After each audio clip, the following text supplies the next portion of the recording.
आरव युवा जिज्ञासा से भरा हुआ गांव के दिल में खेलता है।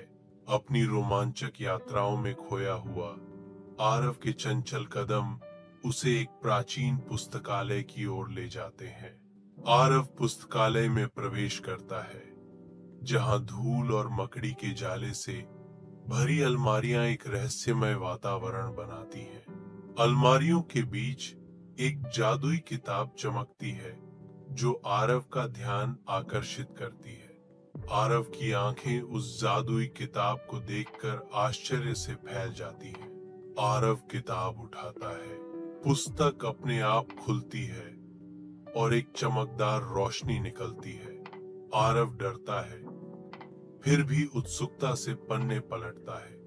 आरव खुद को एक गुब्बारों के शहर में पाता है, जहां हर चीज हवा में तैर रही है। उसे उड़ते हुए प्लेटफॉर्म पार करने होते हैं। आरव एक बर्फीले जंगल में कदम रखता है, जहां हवा ठंड से काटती है। उससे पहले एक बर्फीली सुरंग इशारा करती है, जो समय सीमित भूल भुलैया के माध्यम से एक खतरनाक यात्रा का वादा करती है। फुर्तीले कदमों और चतुर सोच के साथ आरव सामने आता है, बाधाओं के खिलाफ विजयी। अंतिम पृष्ठ पर शिलालेख प्रकट होता है, सच्चा ज्ञान भीतर है।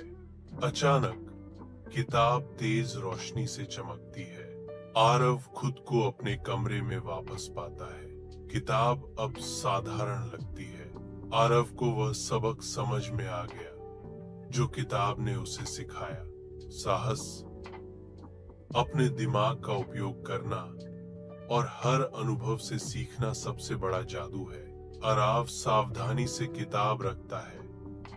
उसका चेहरा मुस्कुराहट से खिल उठता है, क्योंकि वह खेलने के एक दिन की तैयारी करता है। वह अपनी साहसिक यात्रा शुरू करने के लिए उत्सुक होकर निकल जाता है। पुस्तक एक धुंधली चमक बिखेरती है, जो उसके अंत से बहुत दूर एक साहसिक कार्य का संकेत देती है। गांव के आंगन के हृदय में गोलू, असीम जिज्ञासा वाला एक बच्चा, खेल में डूब जाता है, अपने ही संसार में खोया हुआ। गोलू मिट्टी के खिलौने बनाता है। उसकी कल्पना जीवंत कहानियों को चित्रित करती है। उसकी शरारती भावना चमकती है, क्योंकि वह पुराने खजानों के अपने संग्रह को अंतिम रूप देता है। गोलू खेत में घूमता है, उसकी आंखें दृश्य को स्कैन करती हैं। एक झाड़ी के नीचे उसे एक पुरानी धूल भरी टोपी मिलती है। वह टोपी उठाता है, उत्सुकता से उसका निरीक्षण करता है। वह टोपी अपने सिर पर रखता है।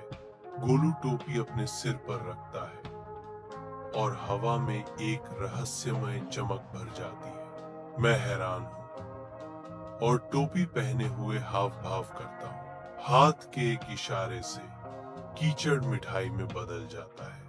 एक पत्थर एक गेंद में बदल जाता है। मैं बहुत खुश हूं। गोलू नई जादुई शक्ति का आनंद लेता है, साधारण को असाधारण में बदल देता है। बकरी एक स्केटबोर्ड बन जाती है और गोलू एक सुपर हीरो के रूप में उड़ता है। लेकिन जल्द ही अराजकता फैल जाती है।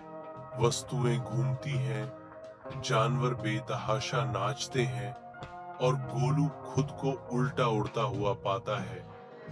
जादू बेकाबू हो जाता है। गोलू डर के मारे अपनी टोपी हटाता है और दुनिया फिर से ठीक हो जाती है। मैं राहत की सांस लेता हूं, क्योंकि जानवर सामान्य हो जाते हैं। गांव अपनी शांत स्थिति में लौट आता है। गोलू एक डिब्बे में टोपी को बंद करता है और उस पर एक चेतावनी चिपका देता है, जादू का दुरुपयोग न करें।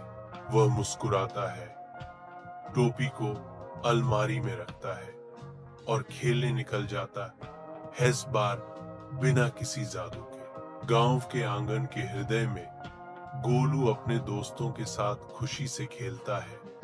उसकी हंसी हवा में गूंजती है, उसकी लापरवाह भावना चमकती है क्योंकि वह जीवन के साधारण आनंदों को महसूस करता है। गोलू जादू की द्वैतता पर विचार करता है। मुझे जिम्मेदार जादू के उपयोग का महत्व समझ में आता है। सच्ची खुशी जादू से परे है। शांत गांव में मीरा खेलती है, उसकी जिज्ञासा चमकती है। गांव शांत और सुंदर है। मीरा पुराने पेड़ के नीचे मासूमियत से खेलती है, जो नीचे छिपे रहस्यों से अनजान है। एक रहस्यमय खनकती हुई आवाज हवा में प्रवेश करती है, जो मीरा को छिपी हुई चाबी की ओर खींचती है। कांपते हाथों से मीरा एक पुरानी चमकदार चाबी निकालती है, जिसके रहस्य जल्द ही उजागर होने वाले हैं। मीरा उत्साह से अभिभूत है। मीरा घाव से गुजरती है। हर असफल प्रयास के साथ उसकी उम्मीद कम होती जा रही है। वह दूसरी ताले पर चाबी आजमाती है। उसकी निराशा बढ़ती है। एक और ताला जिद्दी रूप से बंद रहता है और मीरा के कंधे हार में झुक जाते हैं। बारिश के बाद एक इंद्रधनुष आकाश में धनुषाकार होता है, जिसकी रोशनी एक पुराने कुएं को रोशन करती है। कुएं के पास एक भूली हुई झोपड़ी चुपचाप खड़ी है। मीरा एक पुरानी झोपड़ी के पास जाती है, जिसके रहस्य एक जंग लगे ताले के पीछे बंद है। चाबी ताले में सरकती है। एक नरम क्लिक गूंजता है। दरवाजा खुलता है, जिससे अंदर अंधेरा दिखाई देता है। झोपड़ी के अंदर अनगिनत किताबों और यांत्रिक खिलौनों के बीच एक पुरानी अलमारी खड़ी है। अलमारी का दरवाजा चरमराहट के साथ खुलता है, जो स्व संचालित खिलौनों की एक छिपी हुई दुनिया को उजागर करता है। एक लघु रेलगाड़ी अपने ट्रैक पर घूमती है और एक खिलौना बंदर तालबद्ध तरीके से एक ड्रम बजाता है। अचानक एक खिलौना रोबोट मीरा का पीछा करना शुरू कर देता है। मीरा डर के मारे छिप जाती है। वह देखती है कि रोबोट केवल उसे एक नोटबुक देना चाहता है। झोपड़ी में एक नोटबुक खुली पड़ी है। पन्ने सुंदर लिपि से भरे हुए हैं। मैंने जोर से पढ़ा। जिसने चाबी खोजी, वही इस जादुई दुनिया की रक्षक है। अब यह जगह तुम्हारी देखभाल में है। मीरा मुस्कुराती है। एक गर्म, वास्तविक भाव उसके चेहरे को रोशन करता है। हर सप्ताह मैं गांव के बच्चों के लिए नए खिलौने लाता हूँ।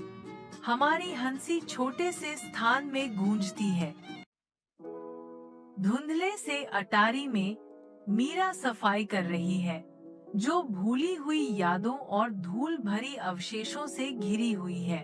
अव्यवस्था के बीच मीरा को एक पुराना, कपड़े से ढका हुआ दर्पण मिलता है, जिसकी सतह वर्षों की उपेक्षा से अस्पष्ट है। जैसे ही मीरा गंदगी साफ करती है, एक भयावह विसंगति उभरती है।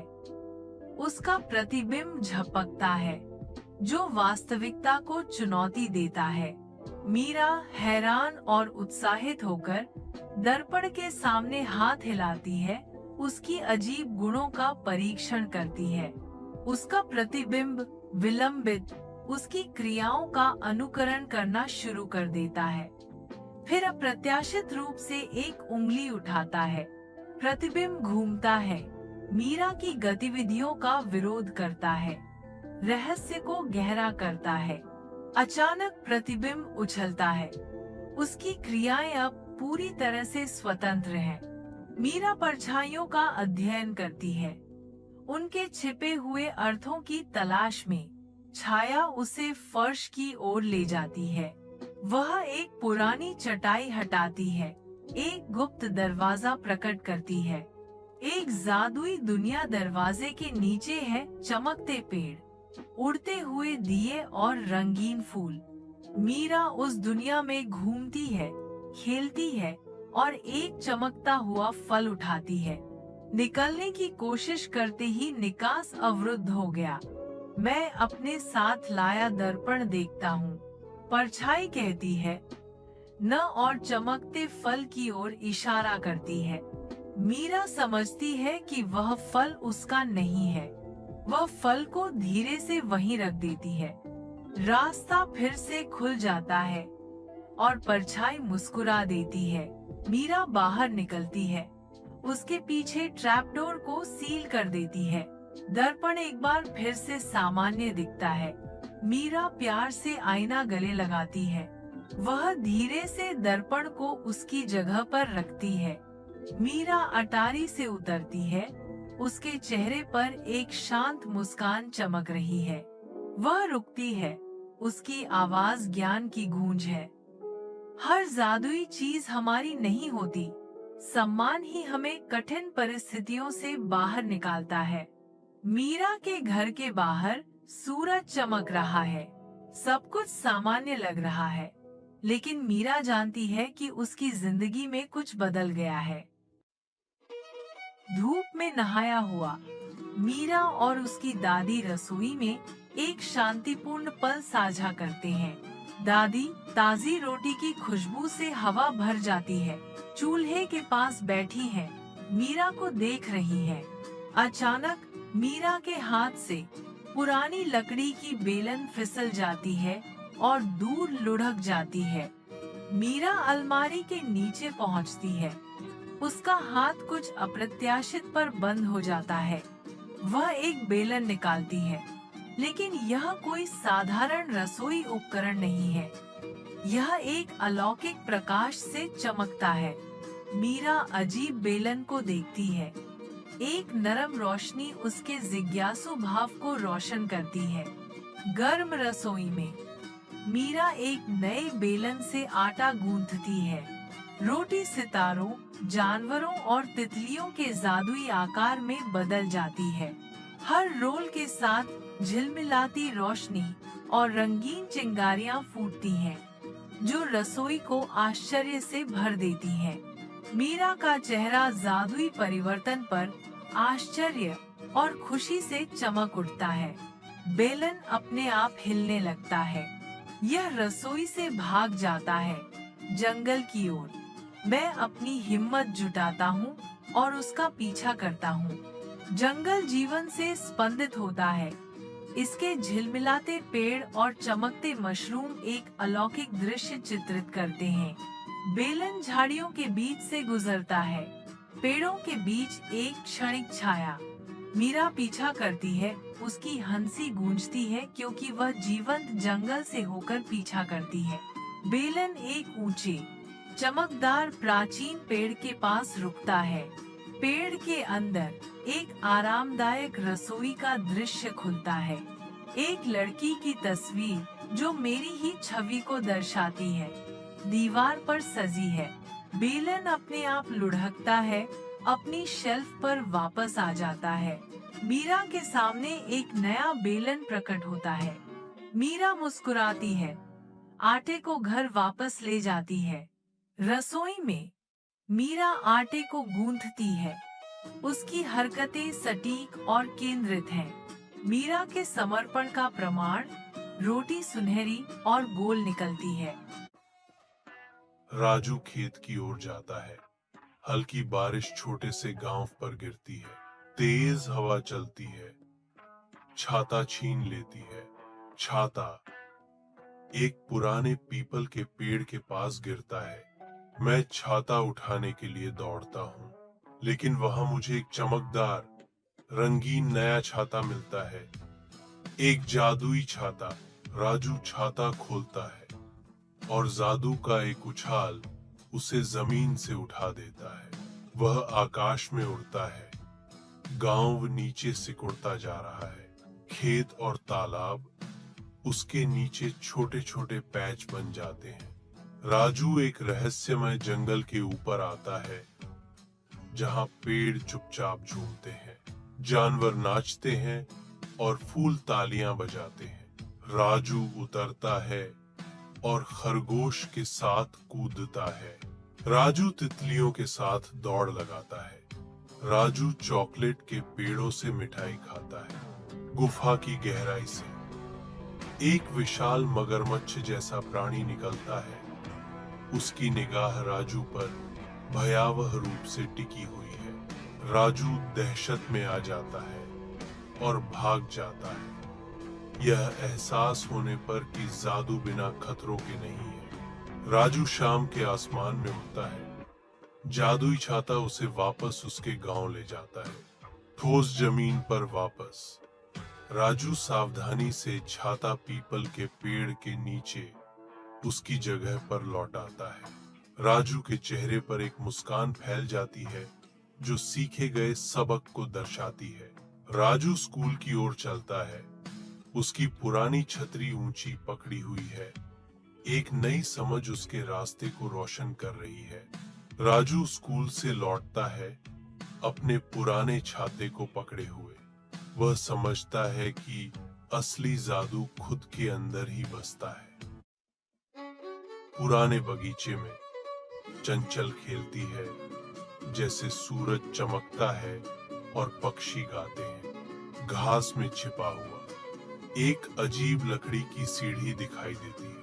वह एक चंचल हाव भाव से सीढ़ी उठाता है, जो एक असाधारण चढ़ाई के लिए मंच तैयार करता है। सीढ़ियां स्वर्ग की ओर बढ़ती हैं। मैं सीढ़ियां चढ़ना शुरू करता हूँ। एक तोता पेड़ में ऊंचाई पर बैठा है, हरे रंग के खिलाफ एक जीवंत रंग का चमकता हुआ।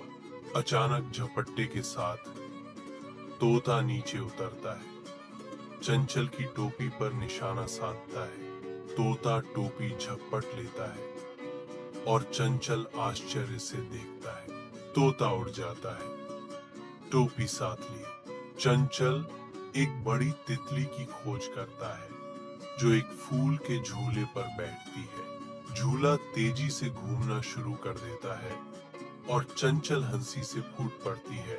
एक बूढ़ा माली बैठा है, नरम मिट्टी में पौधे लगा रहा है। चंचल लहरें, खुली हवा में एक मैत्रीपूर्ण अभिवादन। माली फीका पड़ जाता है, एक भूत प्रकाश में गायब हो जाता है। चंचल एक जादुई दुनिया की खोज करता है, जहां खिलौने स्वतंत्र रूप से तैरते हैं और पेड़ रंगों के एक स्पेक्ट्रम से गुजरते हैं। बादलों के विस्तार में बिल्लियों की हंसी गूंजती है, जो हवा को मंत्रमुग्ध कर देती है। सीढ़ियां कांपती हैं, अपनी उतरना शुरू करती हैं। चंचल तेजी से उतरती है, क्योंकि सीढ़ियां जमीन के स्तर पर वापस आ जाती हैं। जैसे ही चंचल जमीन पर पहुंचती है, सीढ़ियां गायब हो जाती हैं। चंचल शरारती ढंग से मुस्कुराता है, अपने कपड़े झाड़ता है। वह अपने घर की ओर मुड़ता है। एक झिलमिलाता बीज उसकी जेब में पड़ा है। धूप से सराबोर सुबह के आसमान के नीचे एक शांत गांव जागता है। मनु अपने मिट्टी के घर से निकलता है। उसके छोटे हाथ में एक लकड़ी का खिलौना कसकर पकड़ा हुआ है। वह एक बकरी और एक रंगीन तोते को खुशी से लहराता है। उसका दिल सुबह की खुशी से भरा हुआ है। असीम ऊर्जा के साथ मनु रहस्यमय जंगल की ओर दौड़ता है। उसकी हंसी हवा में गूंजती है। जंगल की गहराई में मनु का ध्यान घने झाड़ियों के पीछे टिमटिमाती एक हल्की रोशनी पर जाता है। जिज्ञासा से प्रेरित मनु घने पत्ते को हटा देता है। एक पुरानी नक्काशीदार छोटी सी दरवाजा, जो आधी धरती में दबी हुई है, दिखाई देती है। एक सुनहरा बटन प्राचीन दरवाजे पर आकर्षक ढंग से चमकता है। मनु अपनी आंखों में डर और जिज्ञासा का मिश्रण लिए रहस्यमय दरवाजे के सामने हिचकिचाता है। दरवाजा एक हल्की फुसफुसाहट के साथ खुलता है, जो एक आकर्षक अंधेरे का खुलासा करता है। चमकदार तितलियां निकलती हैं, मनु को अपने जादुई क्षेत्र में बुलाती हैं। जादुई आकर्षण से खींचा गया मनु दहलीज पार करता है। जादुई दुनिया उल्टे पेड़ों और तैरते फलों से भरी है। बादलों से गूंजती हंसी की एक सिम्फनी। मनु खुशी से चमकते हुए उछलते हुए कैंडी फल का पीछा करता है। वह जेली से बनी एक पहाड़ी पर चढ़ता है। हर कदम शुद्ध आनंद का उछाल। हवा में बुलबुले जैसी मछली की सवारी करते हुए मनु का चेहरा असीम आनंद से चमकता है। जादुई चमक में एक लकड़ी का खिलौना उड़ते गुब्बारे से आकर्षक ढंग से लटक रहा है। एक अदम्य शक्ति द्वारा खींचा गया। मैं हवा में छलांग लगाता हूँ, दृढ़ हाथों से रस्सी को पकड़ता हूँ। गुब्बारा फटने से हवा जोर से गरजती है, जिससे मैं गिर जाता हूँ। एक विशाल पत्ता उतरता है, धीरे से मनु को जादुई दरवाजे के पास रखता है। जादुई दरवाजा एक लाल चमक बिखेरता है, जो इसके आसन्न बंद होने का संकेत देता है। जादुई दरवाजा बंद होने लगता है। मनु एक आखिरी बार जादुई दुनिया को देखता है। उसके होठों पर एक कोमल मुस्कान है। एक अंतिम हार्दिक इशारा करते हुए मनु अलविदा कहते हैं। वह आगे बढ़ता है, जादुई दुनिया को पीछे छोड़ देता है। दरवाजा पृथ्वी में गायब हो जाता है, दुनिया के बीच की सीमा को मिटा देता है। मनु थके हुए रास्ते पर थकावट से चलता है। उसके कदम दिन की यादों से भारी है। अपने घर की शांति में मनु एक जादुई दुनिया का एक चित्र दीवार पर लगाता है।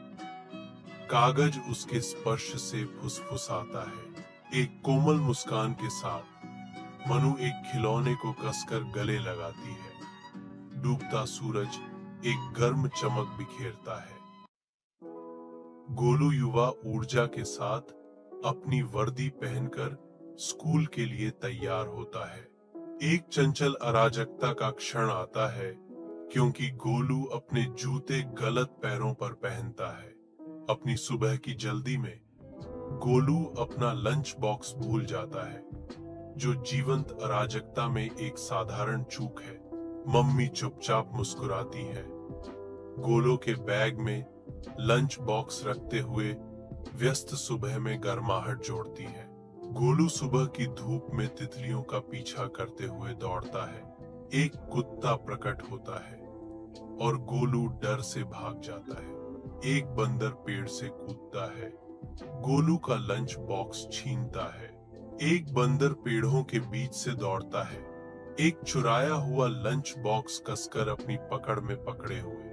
गोलू मैदान में दौड़ता है, उसके छोटे पैर धूल उड़ाते हुए पीछा करते हैं। मैं जीवंत खेतों, शांत झील और हलचल भरे गांव के मेलों से गुजरता हूँ। मेरा दृढ़ संकल्प हर कदम के साथ गूंजता है। एक पेड़ की छाया में गोलू बैठा है, केले का आनंद ले रहा है। लालच से प्रेरित होकर एक बंदर गोलू के केले को ताकते हुए आता है। गोलू अपना लंच बॉक्स लेता है। गोलू स्कूल पहुंचता है। उसकी मुस्कान उसकी देरी से बेपरवाह है। दोपहर के भोजन के दौरान मैं अपना भोजन साझा करता हूँ, जिससे मेरे दोस्तों के बीच खुशी फैलती है। खुशी से सभी के चेहरे चमक उठते हैं, क्योंकि वे साझा भोजन का आनंद लेते हैं। हंसी हवा में भर जाती है। गोलू घने जंगल से गुजरता है। प्रकृति की आवाजें उसे घेरे हुए हैं। उसने एक घायल बंदर को एक बड़े पेड़ के नीचे दुबका हुआ देखा, जिसकी कोमल सिसकियां जंगल की सिम्फनी को चीर रही थी। गोलू धीरे धीरे अपना हाथ बढ़ाता है, घायल प्राणी को सांत्वना देता है। गोलू बंदर को दिलासा देता है, मैं तुम्हें घर ले जाऊंगा और तुम्हारी देखभाल करूंगा। अपने घर की शांति में गोलू बंदर के साथ अपना भोजन साझा करता है, जो दयालुता का एक साधारण कार्य है। गोलू और बंदर के खेलने से कमरा हंसी से गूंज उठता है। उनकी खुशी रात भर गूंजती रहती है। गोलू और बंदर के बीच एक अनोखी दोस्ती खिलती है। उनका बंधन हर पल मजबूत होता जाता है। गोलू बंदर का नेतृत्व करते हुए स्कूल पहुंचता है। गोलू के दोस्त बंदर को देखकर खुश होते हैं। बच्चे बंदर के साथ दोपहर का भोजन करते हैं।